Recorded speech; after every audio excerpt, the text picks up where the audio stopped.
Welcome in, ladies and gentlemen, boys and girls, RFK Refugees Podcast. Ted here, John here, not live on a Monday. We apologize for that. Sometimes life just gets in the way, right, John? It does. Sometimes old school. Things just happen. We're going back to our roots. This is going back to our roots. We will be live Wednesday as a makeup post-game. You guys seem to like that stuff, so we're going to keep rolling with it when DC United travels to the New England Revolution. But before we get into DC, before we talk about what happened last night, we do want to talk Spirit. Spirit will actually probably take up the majority of the show because of what's happened with everything with the club and the team and just everything involved with that. I guess we'll start with should we start with the news, John, or should we talk about the game? Let's talk about the game. Let's talk about the game, yeah. And then we'll get deep into all of the things that went on prior to that. That's last week. Yes, let's talk about the game. So, Washington Spirit traveled to Houston to take on the Houston Dash, which they have been, I believe, perfect against. I don't think they've lost a game to them, and that continued, though not the way we would expect. The big news, of course, coming out on the bench was that Trinity Rodman did not start the game. Started on the bench, probably the Spirit's most exciting player. Ashley Sanchez was out there. A game that started well. It started very, very well for the Washington Spirit. Opened up with a excellent goal from Paige Nielsen. Goal of the week, just a rocket into the corner. Her first goal of her NWSL career, professional career. I think we I don't know if she had any goals. I know she went to the A-League for a bit. So she said when she used to play forward, I think when she was in Australia, she scored in the post game. She talked about her goals from the old days, but. Aubrey Bledsoe was with her during the postgame, and it's very clear that Paige talks about her goal-scoring prowess frequently, all the time. So when she talked about that, she started to laugh. So I think that this was I think that they were enjoying themselves having had that goal finally scored in a real game. Yep, and I think it was a very nicely well taken goal off the corner kick, pretty early in the game, if I remember correctly. We're having to dig our memory back, guys. We did by the way, Yeah, we did a whole which you can go watch, a entire restream of the game with our commentary, which is a lot of fun, to watch. And then I will say the Spirit definitely offensively. I don't know if they really ever got much going in this game. There were a couple opportunities, but other than that, not a whole lot that really comes to mind. Defensively, I think they held strong. I think the Dash generated some chances, but it sort of seemed like this game definitely swayed. It was the Spirit, right off the get go. Obviously with the Paige Nielsen goal. Then we saw the Dash kind of take over a little bit and start to press and push the game. Yeah, then you're right so that was the first half. I think was largely.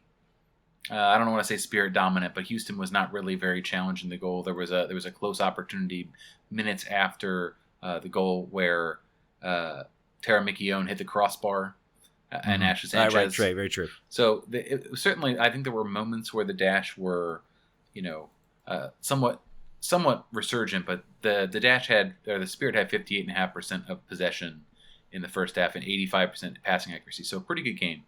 The Dash came out. As probably took control of the second half. Unfortunately for the Dash, Tori Huster scores another goal that was probably, I don't want to say goal of the week, but certainly a very well struck opportunity for Tori Huster.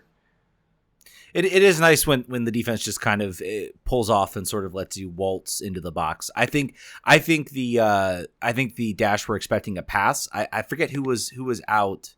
I forget who was out on sort of the left side on that goal. I remember there was a player sort of drifting out left, and we were on the stream. We're like, make the pass, and she's like, nope, I'm gonna take it myself, and shows what we know. She buries it in the corner. So 2-0. You're feeling pretty good. Tara Mikione with the assist on that goal. You're feeling pretty good. You're like, all right, we're gonna cruise and we're gonna cruise. We're just gonna cruise to a 2-0 victory. And then there was a corner kick. The kryptonite for all Washington Spirit games. Yeah, Veronica Goalazo scores off of a corner, if I'm remembering correctly, sort of a ball dribbling around the box a little bit and gets stuck in. So 2-1 at that point in the 61st minute. The Spirit were very much on their back foot after this. So 2-0 lead. I think I made a crack about the cliche about dangerous goals, dangerous games down 2-0, but it appeared to be that way because then Michaela Abam, a Washington Dash or Houston Dash Academy player who had just signed that weekend, gets subbed on and then scores the tying goal in the 83rd minute, and that was somewhat of a gut punch. Even though you're on the road, right? I think that it's always tough when you're in a position to be upset with a draw on the road, but you are sometimes when you're when you have a 2-goal lead in the 53rd minute. You think, all right, well, let's just see this out. Let's just be strong here, and that did not happen, unfortunately. Yeah, I think if you ask fans, again, it's one of those things, you ask fans at the beginning of the game, hey, the game finishes 2-2, you're like, okay, that's, maybe slightly disappointing, but it's on the road, after the week the Spirit had, which we'll get into in a minute, I think you would have taken that. But then, you see the 2-0 result, leading for most of the game, and then to just kind of lose it, and to lose it in the fashion they did. I think the set piece goal was maybe not as worse. I think the second goal was definitely bad. It was a complete defensive breakdown. Paige Nielsen and Sam Stopp both had mistakes that led to the breakaway occurring. Yeah, so we're obviously very, very much waiting for Kelly O'Hara and Emily Sonnet to return to the fold, because they appeared to be. I think we were all kind of thinking, well, I think the defense will be fine. Right. I think after this game and sort of what's transpired for the Spirit, they kind of need those players. They're fine in the attack; they can generate chances going forward. But to see out games, I think they need the U.S. women's national team players and Rotter as well from Sweden. Since mid-July, they've conceded 3 against Gotham. They got the shutout against Racing Louisville, but then 3 goals again against Chicago, and then conceded 1 against Portland last week, and then 2 again to Houston. So you're absolutely right. That was what we assumed to be the strong point of this team, even within depth. But there have been some injuries, right? I think Tegan McGrady being out. They are now very much excited to get those players back. I think that will be a big help for them coming into this stretch. They've got, there's just no easy points in NWSL aside from playing Kansas City, who just signed or just traded for Adriana French. So I don't want to say they're maybe a little bit harder now to score upon, but overall, still they're probably the only walk for most teams in NWSL, and they've got some challenging games coming up here in the next couple days.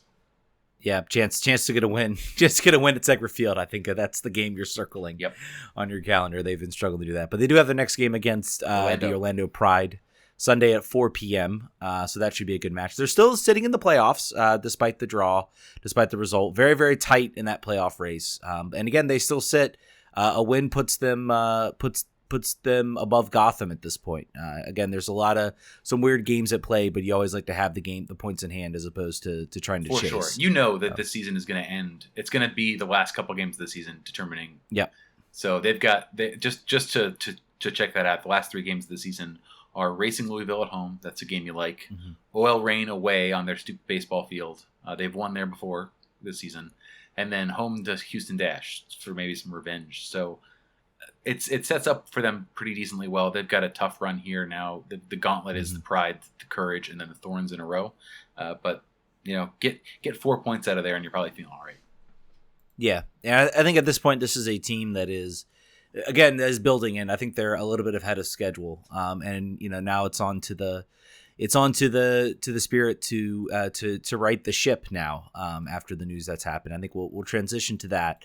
Obviously, the news that came out. So it started out very awkwardly, and we talked a little bit about this on our post game show. But I think we want to expand upon it a little bit. Assume you didn't watch the post game show. Assume you were doing something super important on a Friday night and couldn't join us. We'll just start from that premise.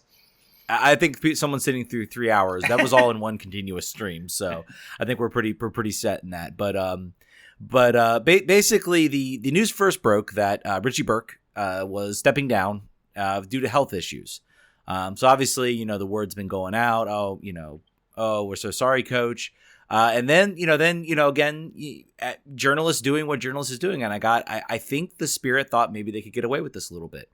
I'm still very confused. Did the story break, or was the story about to break? Maybe I just feel like there's more to this, because it all seemed very weird. It's like he's stepping down, health issues. Oh, okay, so sorry, coach.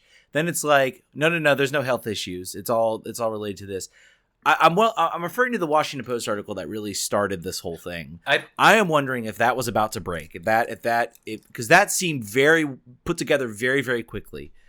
So I'm very curious as to the timing of the whole thing. I think you draw out something important there, because if you read the thread, I'm trying to remember the author's name, and I want to make sure that I get it before we move on. But it was very much an issue of, this is a story I've been working on for weeks, and talking to players and getting sort of corroboration on a lot of the things that I've discussed. It's not under soccer. Here we go. Molly Hensley Clancy is her name. Mm-hmm. I'm sure if you're listening to this podcast, you've read it by now. If you haven't, you should definitely look at it. But I think you're right, Ted. I think that they were asked for comment earlier in that week, and they tried to figure out, like, all right, well, if we say it's this, we can maybe bury this story and not worry about it. But I can't imagine they actually really thought that would be the case. I said it on the stream. I've said it on Twitter. NWSL's a new beat for me. So being sort of like covering it every week in and week out, it's new for me. But I would say that the NWSL media is tenacious in pursuit of a story, and they don't let things go. So if the thought was we can just, pull a fast one on the national writers that cover NWSL, if they'll just leave it alone, it'll be fine. Then that's insane, because other leagues stuff doesn't get away because there's a million people covering it, right? Like baseball stuff doesn't get swept under the rug because there's 5,000 paid people to cover it. NWSL, it's a lot fewer, and some of the people are doing it either not being paid well or paid very or not at all. They're going to get this. They're going to write on it, and they're going to report on it until they get the truth out, and that's what happened very quickly. And I think they made a huge so I think we talk about the media markets and what's sort of been going on, in some of the other stories in the NWSL, with the story of the GM that was sort of let go and everything like that. There's been some reporting on that, but there hasn't been a whole lot. And I think the Spirit maybe thought, well, I think we can kind of pull the same thing. Maybe not have a lot of people, attention drawn to it. I think they made the mistake of the fact that the Washington Post is actually one of the better. I mean, they now have two beat writers now that are covering soccer. They have Molly Hensley Clancy, and they have Stephen Goff. And Molly, and let's give credit. I mean, I think Stephen Goff for a long time has been the only person really covering soccer, and he's one of the most well-known sports journalists. Now they have two, and I think Molly has really put forward a good article, and really, she deserves a lot of credit. She was asking these questions that maybe people weren't asking or figuring and trying to get the answers to. I'd be very curious to know, like, the genesis of this story, and sort of when it started to pick up, because she's been working on this for a long time, and hearing that lets me know that this was the Spirit trying to sweep this under the rug, and that's sad. I think her beat is actually investigative sports journalism, so I think it might be beyond just soccer. It might be all sports, but I swear that I saw a tweet from Kai a couple weeks ago, sort of vague booking, sort of being foreboding about sort of give strength to get through something, and I think this has been. I imagine that she was the centerpiece of this, because she's been sort of outspoken, not about her time with the Spirit. That's not what that's. And in the article, and we'll sort of talk through the article a little bit here. Like it basically said there were a number of players who either retired from soccer, left the team because they couldn't deal with the abuse, did not feel comfortable, and she's one of the more notable players, even though she played, I think not at all in the Challenge Cup, and then left. And I think she was on trial at a team in Europe, and then now has sort of like kind of retired. I don't know if you wouldn't call it retired, but is not playing anymore. But she's stated quite literally she's not going to play soccer anymore. Right. She is. I know people who follow her. I think she's trying to go to law school. I think that's what she said. So that's what she's trying to do at this point. So soccer is behind her at this point. So anyway, so we'll get the article. Again, this is all sort of. It's the Post, so I would say that it's alleged, but I would say it's sourced reporting at this point. Basically, an environment was created where it's not just a matter of a coach that's loud and angry and yelling, as many coaches do throughout men's sports, women's sports, all over the place. But it was described as verbal and emotional abuse, targeted. 4 players have left the Spirit in the last 2 years specifically because of the treatment. And that there's other stuff in here about the N-word being used. There's stuff here about other just sort of like other assistant coaches. Assistant coach Tom Torres was apparently let go after hitting on players at the after party for the 2020 Challenge Cup. So it's all right. So put that to the side. It is not uncommon for people to behave badly, like and be fired. Like it's not good. It happens. It's endemic. It's horrible, but it's not surprising because it happens. The problem here, and the problem that is really, I think, sticking in the craw of a lot of fans, both Spirit and NWSL wide, is that this is not a conventional coach-owner situation where the owner there's some soccer person in between the owner who's picked a coach who has a long career somewhere else, and that's why they got chosen, and it's obvious. Mm-hmm. The challenge here is that the reason that Richie Burke was brought here, the straight line is that he coached the daughter of the owner. And that, I mean, he had played professionally for the Washington Dips, for another Washington indoor team, played for a team in England, but had only coached at the youth level ever. And even at that point, there was extensive reporting by Black and Red, and I believe by other outlets as well, about the extent of the mistreatment that players faced under him, the targeting, the verbal abuse. I think homophobic comments was one of the other things that were reported, personal attacks. So the problem here is that you can get rid of Richie Burke, and they have. Well, right now I believe they're doing an investigation into the league is investigating, and they are investigating HR violations is how it's being termed. Likely he's gone. I think that's a good assumption at this point. But the owner, who theoretically would have known the previous experience on the youth team because his daughter was on the team, it was brought to all of these allegations about his previous tenure were brought to the Spirit. The Spirit said that they conducted an investigation. The NWSL, they said they conducted an investigation. They were satisfied that would not be repeated. And the tragedy is it almost exactly repeated. It's just with adult top professionals. This happened, and it to the extent that these adult women were driven from the sport due to their treatment, and that's not nothing. But again, to get back to it, the challenge here is there's a culture of unaccountability when the person who signs the checks, the person who sets the tone, the person who is seen very much as being, the face of the organization in public, Steve Baldwin, put these people in this position with the knowing of that. So it becomes challenging to think what the path forward here is with the same characters in place other than Richie Burke. Mm-hmm. How do you know for sure that the next person that gets brought in is the right fit? Obviously, more attention and scrutiny will be on Baldwin and the Spirit to do that, but that doesn't necessarily mean anything. It's some people would like the owner to go. Some people would like the owner to sell. Now, there are other owners. Obviously, we talked all about the 5,000 ownership group that got brought in before the season started with very high profile individuals, and also you have someone like Michelle Kang, who has joined as a actual part of the ownership group. I think more so an owner than the Chelsea Clinton at all. That group, I think she has capital involved. She and Bill Lynch and Steve Baldwin are stakeholders.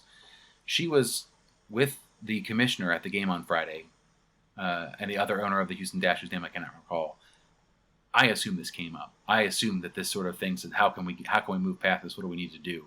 So there is a path forward. I think if there was accountability, it would look like Steve Baldwin potentially selling his shares, or anybody that was sort of involved in this conversation, particularly if the investigation yields that not only was the treatment abated or abetted by the ownership group from the previous incarnation for the youth team, but that they knew that the players who left for that reason, and 4 of them did, and they didn't say, all right, we need to step in here. This is getting over the top here. We need to figure out what's actually going on.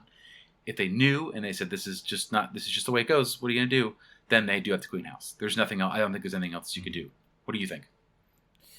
I think you bring up, so I do want to, bring up this is not the first time that the Washington Spirit ownership has made super questionable decisions. If you remember, I think it was Bill Lynch was just the sole owner at the time. There was, Megan Rapinoe doing the demonstrations, for Black Lives Matter by kneeling during the anthem. And the response, basically amongst Bill Lynch, the owner, was to just play the anthem before the players got out there to prevent Megan Rapinoe from doing her demonstration. That set off a lot of players upset. Ali Krieger, Crystal Dunn, a lot of them were upset and eventually left the team, and that led to a massive reset on the whole team. And then I remember the new ownership group comes in and say, okay, maybe things will be a little bit different. Maybe it'll be something new. And then, you saw who they hired. I saw who they hired, and I remember being extremely negative on the hire. I'm like, you're hiring, this white English male who has zero professional coaching experience, has some youth coaching experience. Like, what are you doing? Like, that's the big thing, right? I think go ahead. Sorry. No, sorry, you don't interrupt. But like, if DC United did that, would DC United ever consider something like that? No. Would any other top tier professional team even consider something like that, unless it's like a person inside the organization, who's done a good job, growing, bringing up players into the professional ranks? That's the only time you ever see something like that. Not some, random person who's literally has maybe a couple youth coaching experience, but nothing of note, nothing that says, this person definitely deserves to be part of this. I mean, you didn't hear about any players that had played under him that, made the national team and stuff like that. Nothing. And so it all stunk of like, an owner hiring his friend. And then we all got kind of a little bit, we got a little bit blind, we said, okay, maybe all of it was a little bit overblown. Maybe he's with professionals now, so he can't do that type of stuff. So maybe he's holding back a little bit. And he's very personable in media. He's very pleasant to 100%. Deal with. So that's the public facing versus the private facing, right? It's very hard to tell. And we had media, and again, I said this on the postgame show. Not blaming anybody in Spirit Media for, pushing any type of narrative or for they're doing their job. They're out there to produce content to get fans engaged. But you look at the content with the trainings and everything, and it all seemed like everybody was having a good time. I remember there was one since, I think it was Anna Helferty's birthday, and they were like, she had to tell a joke, otherwise people had to run laughs. And like, it all seemed very joyful and very fun. But it almost feels like, as fans, you've been lied to for the past 2 years. You've been lied to that things were good and things were not good. And then it even brings up, all the big moves, even the small ones, of course, are absolutely horrifying. If you look at the move to trade Rose Lavelle, the excuse was, she's going to Europe. We need someone now. And, to me, that was like, okay, that makes sense. And then you look at Mallory Pugh, who's having a renaissance under, suddenly out of that, now all that comes into question. And Rose was only in Europe for half of a season, and then she came back. So maybe we could have waited that out. That's all I'm saying. Yeah. So that brings up, it brings up a lot of things, and it all seems very obvious now. And, I feel as fans we've been betrayed, and now the ownership group has to figure out their next hire. They have to nail the next hire. Mm-hmm. It has to be somebody who can come in and really be a force. I forget the Ward. I know his last name's Ward. I can't think. Chris Ward. Really did. I thought, he said the right thing. Again, it's hard to trust. The public facing, it's hard to trust. But he really gave an impassioned speech. Really, the team has hired sports psychologists, brought them in, to really try to have them work through. He's, talked about how resilient they've been in sort of working through this. But I mean, it's that's all, again, all public facing. So the team has a long way to go to rebuild that trust with a lot of their hardcore fans. And I thought the Spirit Squadron put out a great thing with supporting the players, but we got a long way to go. I'll be curious to see if a new ownership group comes in. I know that DC United were interested in buying the Spirit. Maybe this brings them into the fold, and then suddenly they have a part of it. So you can't say, we're just going to ship them off to. I thought the same thing. We got to actually. I thought the same thing. So I think it's like a distressed asset right now. If you're looking at the Spirit's public reputation, and if Baldwin is forced to sell similar to Deloy Hansen was with the team in Salt Lake, I would do that if I were the ownership of DC United. I would absolutely consider buying out the partners that were there. I just want to sort of loop back, is that the upsetting part is that it's upsetting if anyone is taken advantage of and anyone is treated in a way that's as reported is just unsatisfactory and beyond the pale. But these are the best women's soccer players in the world. This is like it, and it's almost expected and it's tolerated because they're women and because it's at the NWSL. And if could you imagine this happening to Barcelona or Real Madrid or PSG, where they sign a coach in that way, and then I think that there are stories about Sir Alex Ferguson throwing shoes at people's head and stuff in the locker room, and it's always sort of reported in a way that's like, oh, that's just the way it is. Like that's the way we do things. But this is not the way that you do things, and I just think it's very upsetting, the double standard that's in place here. And I think there was Megan Klingenberg wrote a very long Twitter post about sort of exactly that. It's like, we don't deserve this treatment by our coaches, by the league, by anyone, by the media. This is not acceptable for anyone, but it's not acceptable for a league that considers itself to be the best in the world at this. So it's time to treat these players the way that the best men players in the world get treated. Just from the standpoint of basic decency and respect. It's not about money. It's not about finance. It's about baseline respect, and you have to back that up right now. If I'm some of the U.S. women's national team players, I am moving double time on a union.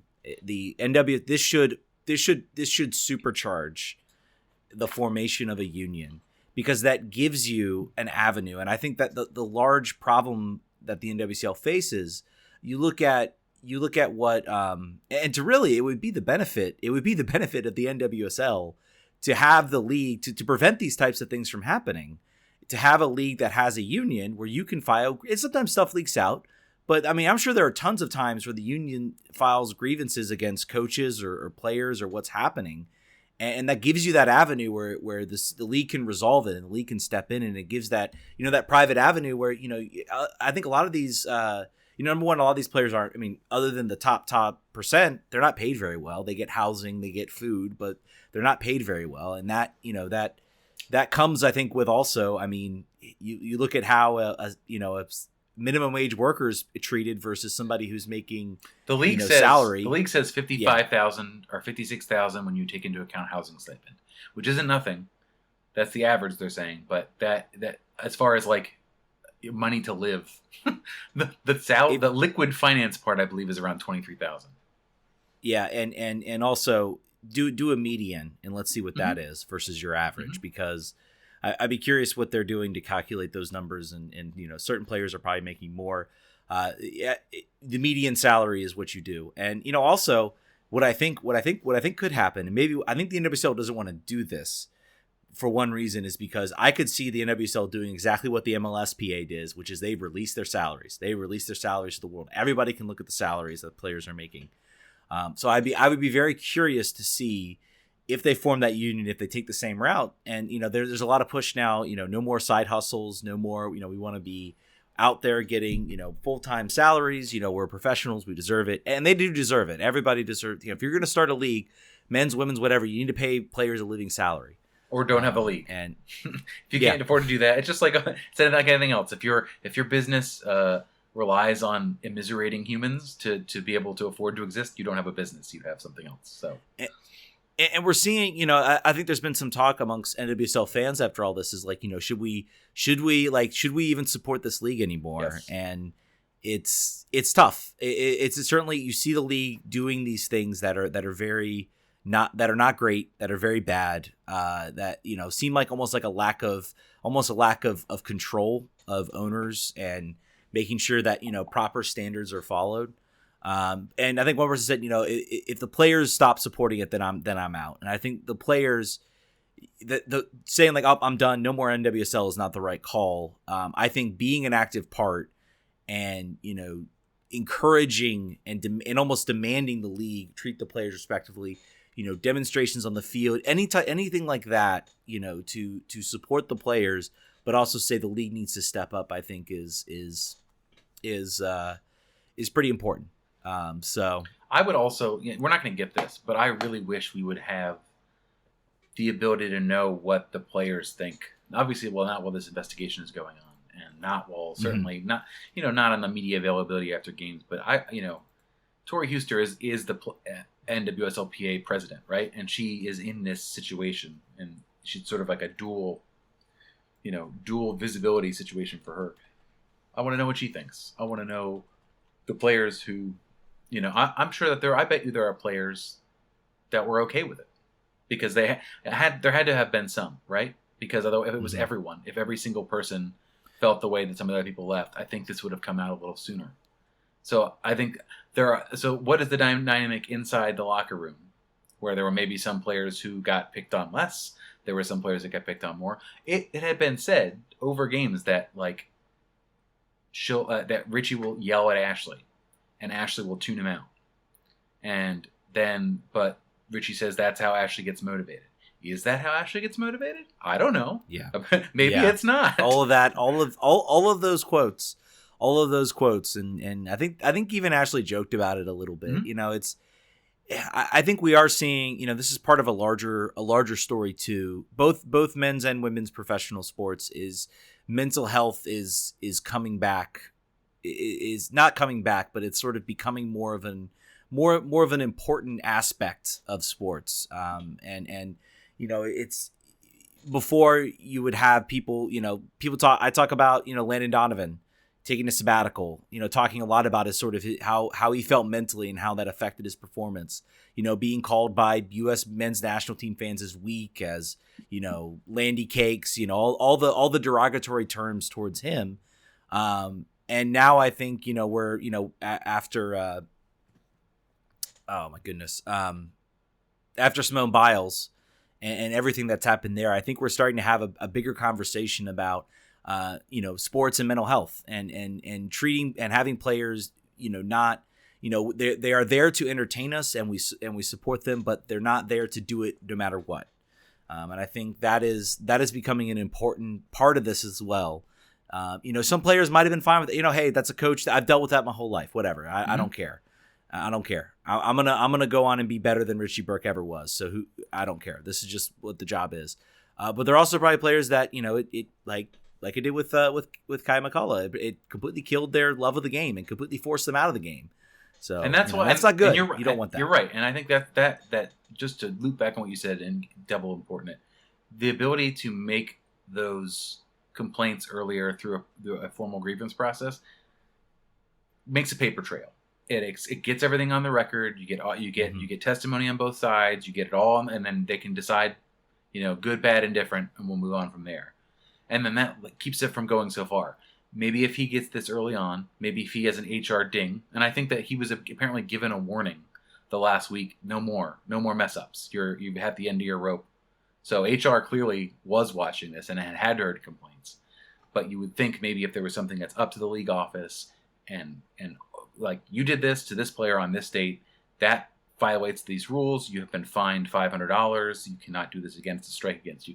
Maybe that would have changed the course of this a little bit. It got way too far. If one player is leaving is bad enough. If 4 players are leaving, something has broken on your internal process to keep these players safe quite clearly. And it didn't. If Burke is guilty of all of these things, you don't feel bad about him being gone. But this even protects him, right? It protects everyone involved from it becoming unmanageable and a situation where it cannot be repaired. It got there because he was potentially enabled by HR inside the organization who didn't feel empowered to do anything serious about it. And then it got to the point it did. So all in all, horrible situation. This will continue to be a topic that we discuss as a replacement gets found, as this team continues to try to actually play through the situation and try to exist in this season of a very, very tight NWSL. And this week they had 2 days off. They were told that today and tomorrow they're probably back maybe tomorrow. to go home, go be with their friends and family, get away, talk to if they've got personal help, which a lot of them do. I know Ashley Hatch does. I know a few of them do. Get your heads as straight as you can for this, and try to be ready to go for this upcoming game this week. But yeah, this is going to continue to be a story. NWSL has to investigate this. There has to be a big finding of truth and a very big transparency, particularly for the Spirit fans who love these players and support these players and do not want to see them being mistreated by people who are still around, people who aren't going anywhere. That's the problem. Anyway. Yep. So moving on to, I guess, more less bad because it's a soccer game, not people's lives. Bad on the field, but still bad on the field. Bad on the field. There we go. But DC United lost 5-2 to Nashville, snapping a five-game unbeaten streak. And this was always going to be a tough match. I think. So we've had 24 hours. I think maybe we were. It's a different feeling. I remember before just being this team would lose games like this and I'd just be in a bad mood. But I'm almost in like that was a bad game, but there's so much good surrounding it that it's just kind of like it's like finding that raisin in your chocolate chip cookie. It's like, all right, move on. We're just gonna digest it, and you got to have I think as Julian Gressel said, you got to have the memory of a goldfish to drop that lasso and just move on. And I don't know if I'm Lasada, how much tape I show of this game, how much I really dwell on this game, or it's just like, nope, let's just go and prepare. It was an off night for a lot of players. One person in particular in goal, and we'll talk a little bit about him. John, any new thoughts? As 24 hours have settled in on this game, we now at 24 hours. How are you feeling about what happened? What transpired last night? Similar to you, I think this is one to flush. I don't think this is indicative of a failure of a system. I think you had a player or two missing that you would have liked to see on the field. And Nashville played well. And Nashville at home, and Nashville haven't lost all season at home. So this could happen. These teams were before this game very similarly situated in the standings. So it's one of those things. These games happen. It just in another version of time, and you roll the dice again, you could just as easily see this score flip in a different world. So it's not like we're permanently outclassed by Nashville. It was a game where individual mistakes were made, and we'll get into that. And then also, a penalty conceded, some players getting back into the run of things, sort of making that more important necessarily than the outcome, making sure that those players got in. It was Ola Kamara scored. We can say that. Yeah. The man just doesn't not score. And I think if DC had sort of been completely run off the field, and I know the 5-2 score line is very, very, it's not accurate, I think, to the way most of that game went. I think it was 3-2 through about 85 minutes, and then there was a bad giveaway, and at that point it was kind of like you would not forgive DC for kind of shoulders dropping and being like, all right, this is done, let's just pack it in. I think the fact that you looked at certain individual mistakes for players that you weren't expecting to rely on, and I think what I got into, we have three main injuries I think we can point out. We have Brendan Hines-Ike, Russell Knaus, and Bill Hamid. Those three players went down, and pretty much once Bill went down, but there was always the discussion of, okay, is the next man up really going to be good? And for a while there, they did the job. They did the job well enough. Other players stepped up sort of around them, and they stepped up as well. I mean, Tony Alfaro has been perfectly suitable stand-in. Moses Nyman has stepped in for Russell Knaus, shown flashes. I think this was a bit of a rougher game for him. He did not really do a good job, I think, imposing himself. And then we got John Kempen, who probably had the worst game of his professional career. And so, I think Black and Red United brought up sort of, I was reading, I'm pretty sure it was Jason Anderson writing their post game, said, well, maybe we see him out there against New England. He gets another chance. This was not the John Kempen, that we know. We saw what happened with Seitz. Seitz had, a sort of a bad game against San Jose, and then had, another rough game against Columbus, and that's when he was benched. I almost think though this game was way worse than that, almost to the point where if he just does basic, goalkeeping, he gets the ball in his hands and he saves it. He has the ball in his hands at least on 2 of those goals. And if he's able to actually control that and save it, then we're talking about a completely different game, in my opinion. Then I think this game was bad enough where you can say, you know what, it's maybe time to look elsewhere. Do you if you're Losada, do you give Kempen another shot? I think Jason Anderson or whoever with that makes a very good point, and here's why. Bill is still going to be out for probably 5 more games or 5 more weeks. There's a reason you put John Kempen ahead of Chris Seitz on your depth chart and kept him there for the entire season after Bill Hamid came back. He's been, unless they've had to make up numbers and they wanted to put 3 goalies on the bench for whatever reason, or 2 goalies on the bench, he's been the guy. I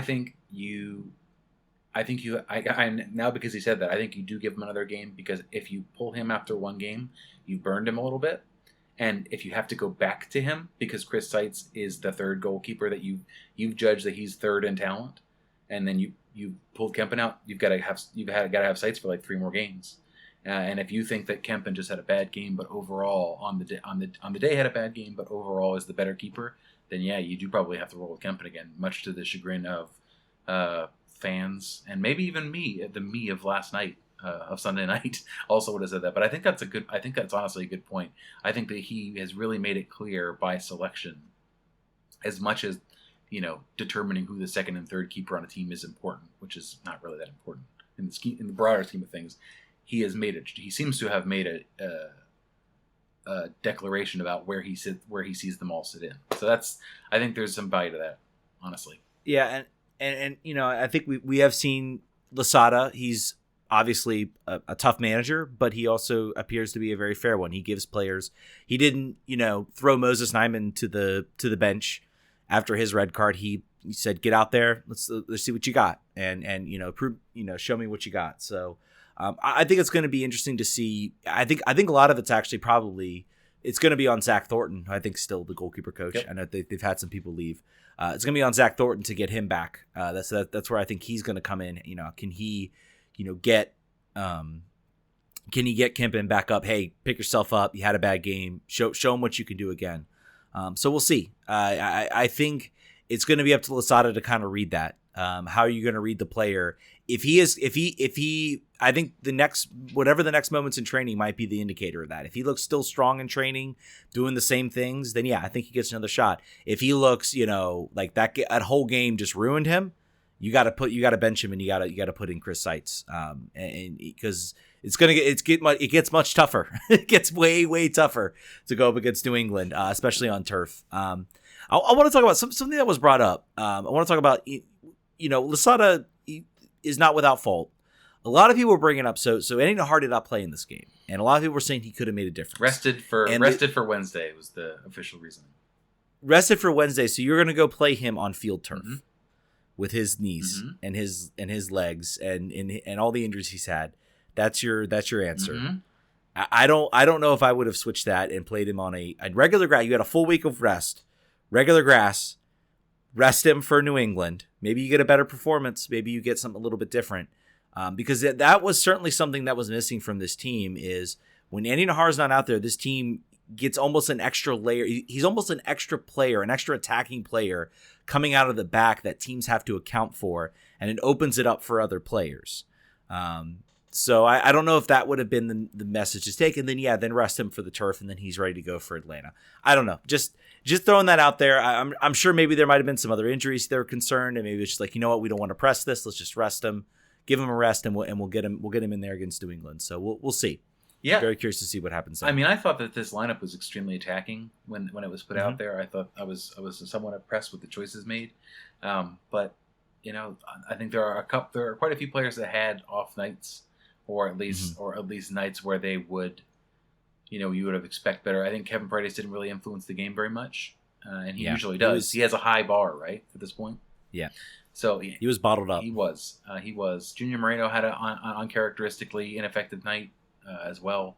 Paul Arriola had I think he's not looked very great coming back from the Gold Cup. He had an assist that was a 10 out of 10 top drawer, and that should be, I think I said on Twitter, I don't think they do assists of the week, but that would be the one. I don't believe you could get one better than that. But he's not looked super sharp so far, and I'm hoping he's just sort of rounding back into form with the players around him. But Ola Kamara scored. Yeah, and yeah, Ola Kamara scored. And again, this is what I get into with this team. I'm like, I'm not so mad about this result because they were in it till the end. They didn't play well. Let's be clear. This is not a 10 out of 10 performance. This was by far not a perfect performance. But they kept themselves, in the game for majority of it, and then just kind of lost it on a bad individual play from Kempin, and that was the game. I'm not even mad about the penalty. Who cares? Brilliant was running back and forth, having to cover multiple things. I think he is not the same player he was. If he has to do that, it's going to be a long night. He already at that point had scored a goal and saved a goal from going in. Yeah. So if you're talking about a guy at the 87th minute having to run back after chasing the game makes a ill-advised foul. All right, well, that happens, man. that was not where the game slipped away. Like you said, at 3-2, the team had made it. DC at halftime had made it a game again, and I didn't think that was going to happen by the 41st minute. So, oh well. I'm more encouraged by the way they got that goal before half. Yeah. To make it, so suddenly you're going to halftime, you get to reset and you get to make it a game.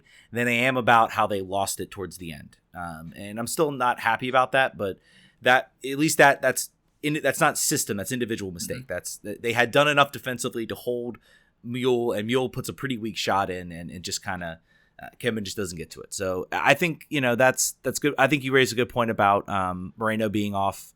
I think the both center midfielders were not checking back enough. There was lots of space on the wings. I thought Gressel's service was great. I'm a little concerned about Gressel because he looked like he was struggling there towards the end. He was soldiering on, but I kind of wondered at that point. I think DC maybe still had a sub they could have burned, maybe bring somebody in to just give him a break. I'm not really sure, but he looked like he got kicked up pretty bad in this game. So I'll be curious to see if he maybe gets rested. And that's a hard one to rest because one thing he is still very, very excellent on. He was excellent on today. Set pieces and service. Yep. He has got that locked in.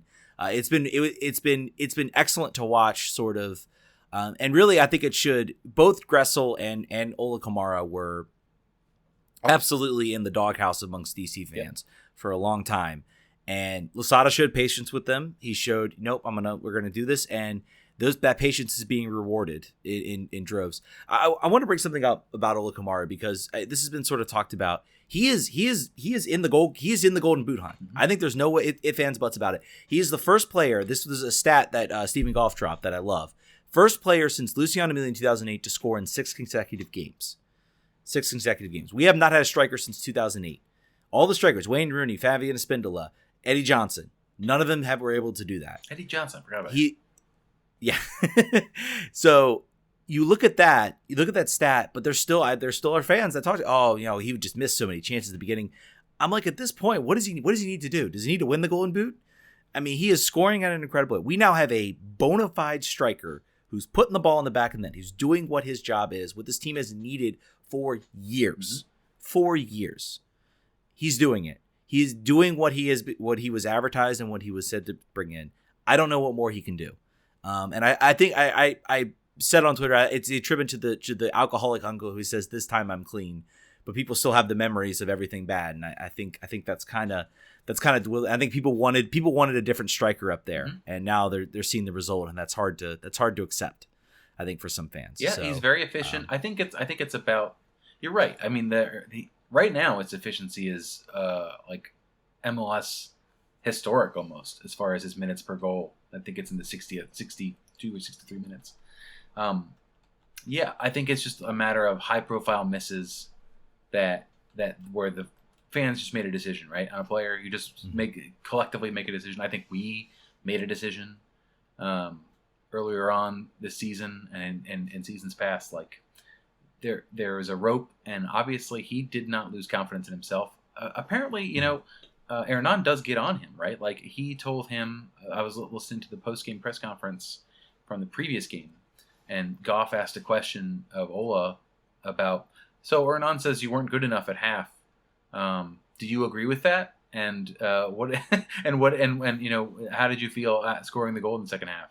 and he was basically like, I mean, yeah, I mean, I don't agree. I mean, yes, I could do better, right? Like I could do better. Blah blah blah. He gave a very a good answer, but it was Hernan is not like letting him skate. I think that he is having an additional striker brought in when that additional striker was actually healthy enough to back him up and challenge him for minutes with Nigel Roberta. I think helped Ola sort of get refired. I think a little bit like that streak sort of started after Nigel was there and he was coming off the bench occasionally. And that's honestly, if you look at the minutes per game, that's why it's skewed that way, because he was oftentimes coming in at the 30th minute. He wasn't completing 90 minutes. His numbers would look a little different from that perspective. But overall, there are other problems. DC United fans, look at the rest of your team and look upon it and see where there are weaknesses that need to be strengthened. Forward, right now, is not anywhere near your problem at all. If you want to talk about backup striker, you want to say maybe we'll see what Nigel Roberta is when he's healthy, and maybe Ramon Avila is somebody that can do something. He played 13, 17 minutes in Nashville and will probably play again in New England. There are other places where you should be spending your time gnashing your teeth, I think, now for the rest of the season. Right now, you go on who can help, who's a sure thing right now. Right now, going in, I mean, this could all completely careen off. He could start to struggle, and suddenly we're having a different conversation. Absolutely. Right now, 2022, Ola Kamara leading the line, no issues with that. No issues with that 100%. If the team then is able to then say, okay, we can pay him, he'll probably want some more money. I think he's in a contract year, if I'm not wrong. So it's going to be on the team, I think, to re-sign his. I have to go back and look. I'm not sure what his I feel like this was sort of an option year they sort of took on him, or he's entering that option year. I have no problems with this team going and re-signing him and bringing him back, even after, from what I'm seeing so far. We see now he's able to get comfortable. He's able to stay healthy. Players are able to find that service to him, and he's doing his job and putting the ball in the back of the net. And if that allows the team then to not have to spend that designated player money on a striker and can look elsewhere in the field, maybe another midfielder, maybe someone else that can sort of connect with him and supply him the ball, maybe a player that fits Hernan's system a little bit better in that midfield position. 100% okay. Okay with what the DP Drew Skundrich, the DP version of Drew Skundrich.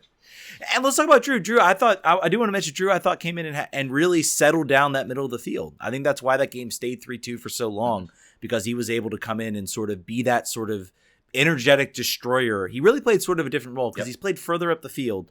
This time he was brought in more centrally, and I thought he actually did a really good job, sort of basically settling that game down so DC could try to find opportunities to score. It just didn't happen. Anything else we want to add to this game? Anything else we want to? Yeah, I'm happy that Edison Flores got some minutes. He didn't do anything, and that's fine. Ramon Avila did not do much. That's fine. It's right now. It's for Flores. It's about getting back in a sync. This week, we found out that he's healthy enough to play, but he's not synced up, and that's what these minutes for, because you need him.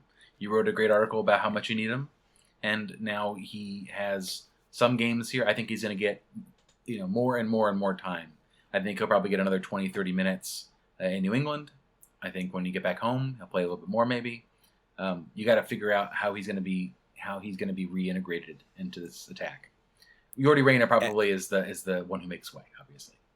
Yeah, he did not, and I don't think he had a good game. I think he held on to the ball a little bit too much, and I think actually it was also Nashville doing a better job of taking Ola Kamara out of the game. They were double teaming him very heavily and basically told Yordi, try to figure out, see if you can score. See what you can do. And they gambled a little bit on that, and they were right, because I thought Yordi Reyna did not have a strong performance. I think there are a lot of fans out there. The performance from Edison Flores was rough. Mm-hmm. Again, he's coming off injury. He's not in sync. I think there are a lot of fans out there that have, if they've run out of patience with Ola Kamara, they have certainly run out of patience with Edison Flores. The curse of high salary, man. They come for you. Yeah. And so I will just contend he has very little. 2020. Let's just take that, toss in the wastebasket. He was injured. I think he broke his jaw or something like that, if I remember correctly. Something like that. Something in his face. Something in his face. Take that season, toss it in the trash. 2021, he started to. It was starting. You could see it. I could see little flashes that said, "Okay, this guy's worth it." I think there was a game against Chicago when he had a really nice assist on Adrian Perez, and I saw it, and then he got injured again. and then it's sort of been a long road back. So I think the talent is there. I do believe the talent is there. This guy's not worth $5 million just for nothing. His skills in League IMX were very well known. I think that he needs to stay healthy. Health is his most important asset right now. If he stays healthy, he builds that rhythm. I think we'll see something that will lead us to say, and he might be the final piece that takes this team to the next level. We've seen a lot of players come in, and he's sort of that final piece that has not really found it yet. Every player here has done something. We tweeted the last 3 months of this are that time, right? I think if he stays healthy, once he gets fully integrated in this team, he's going to have a run, if he stays healthy, an uninterrupted run of 2 months of important games when they matter, with a team around him that is creating chances all over the place, or has been at least anyway, a forward that buries opportunities now, which he may not have had last year when Ola was not firing at his current level of confidence. This is when you show how you fit in and what kind of talent you bring. I think other people were saying, he has a contract, a guaranteed contract for next year, so they won't get rid of him. That's not true. That won't matter at all. I think that they are gonna decide what this player can be when he's healthy, because a lot of this team won't change next year. They don't have the money for a full retool. Also because the team has done fine for the most. I mean, it's done well. So next year is not going to be 5 new starters. That's just not going to happen. So you're going to want to see for sure if you have a saleable asset that doesn't fit. That's who you move. You try to. Yeah. So he needs to perform well once he gets healthy, and I hope that he does, because it's cheaper to have a player that you've already paid that transfer fee on do well enough to stay and contribute than it will be to go out and find somebody that's going to do it for you. That's just the math. That's how it works.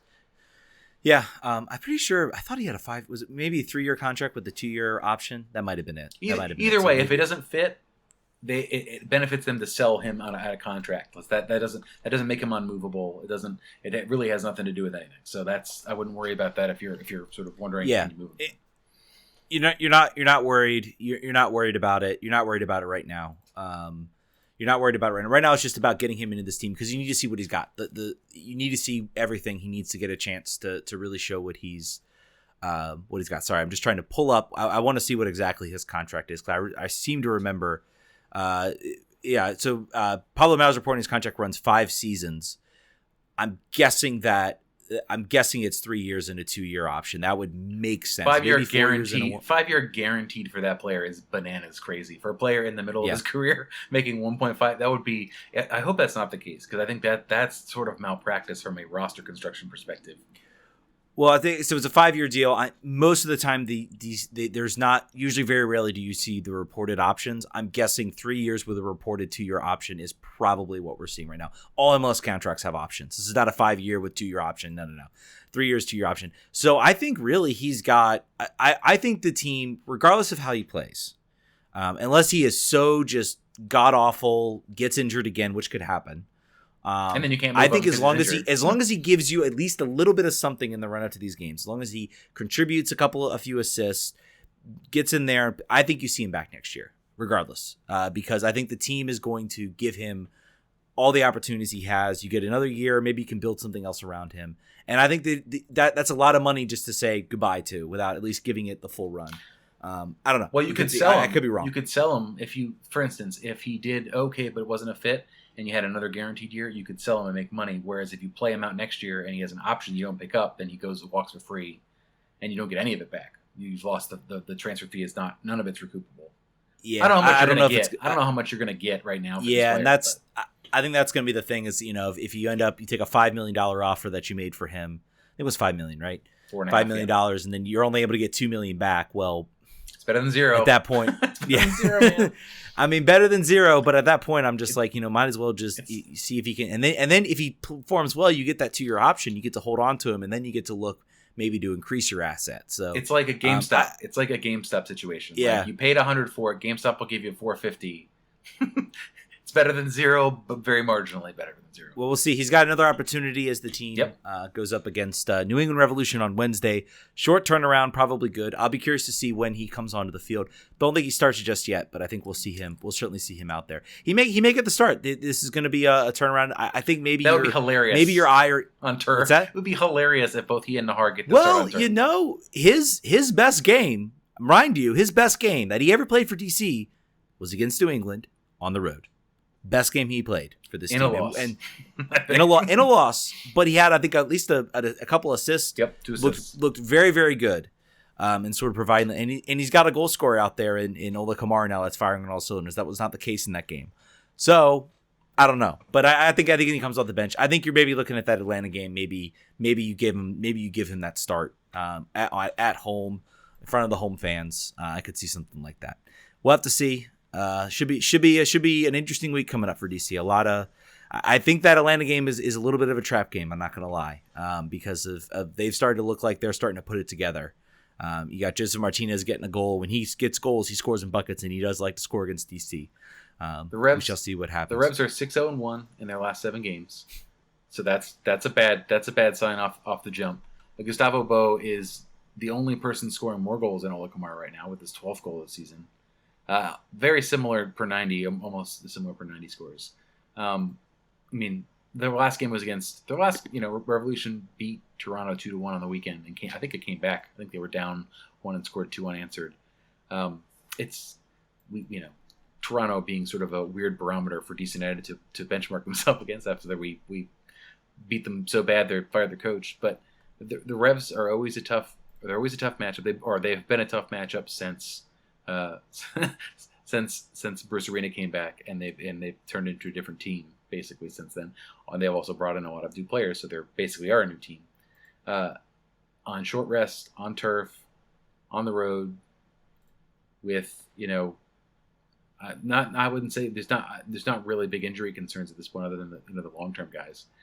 I don't, what are you hoping to get at? All right, here's the dual prong question. Give me a best case scenario and what you think is going to happen for this game on Wednesday. Best case scenario is that, number one, by the way, I should say New England's best player is picked up a hamstring injury, Carl's Gill.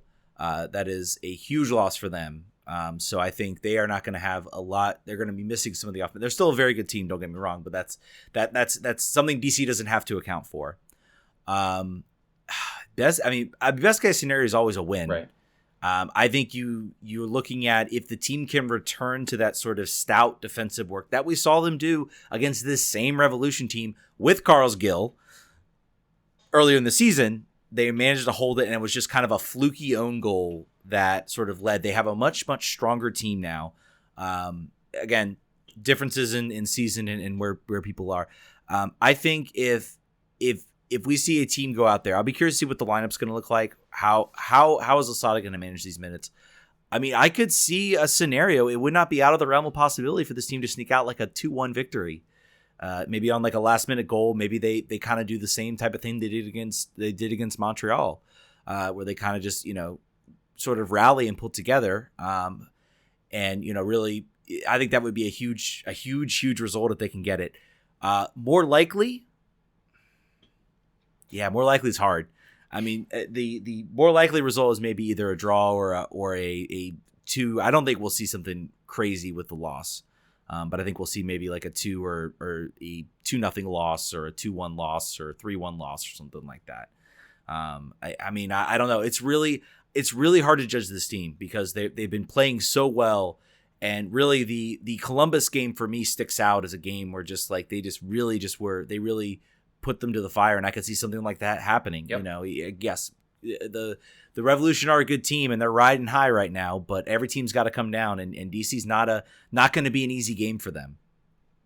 So I think and DC's going to want to, and we've seen this team bounce back. We've seen this team do very well bouncing back from bad results. We see them pick up a bad result, they come back the next game, and I'm pretty sure the run came off a bad result where they should have done better. I think they picked up a loss and it wasn't good, and then they managed to sort of bounce back, and they went on this run that they went, this 5-game win. So now you got a chance to do that again.